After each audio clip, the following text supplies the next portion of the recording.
နေတဲ့သူရဲ့ဘယ်လိုပဲပေါ့တွေ့ရခဲ့တဲ့ကိုရင်မနေတော့လေဒီကောင်မလေးတို့ဘယ်လိုသဘောလဲလေမကြည့်တော့မကြည့်တာလေးကရင်မတပြူသားလေးရှက်ပါလေခက်ပါလေသူနဲ့ကိုနဲ့မတည်ပဲလေသူနဲ့ဘာမှမဖြစ်ပဲလေဒီဆောင်ထုံးမကြည့်တော့ဒီမဲ့ဘမလေးကိုပြောနိုင်မလေဝိုင်းကြီးမျက်နှာသေးနဲ့ပန်းလိုက်လေ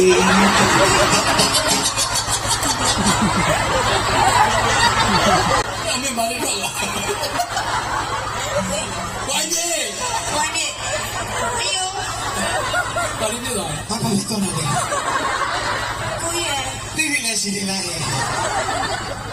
တော့တော့ကိုကတော့ညော်လေးကျမကြီးတိတ်မကောင်းနေဒီတစ်ခေါက်တော့တေးရနည်းနည်းပေါ့ အဲ့ဒါကချမ်းလေးနဲ့ချောခဏချက်သားမဟုတ်ဘူး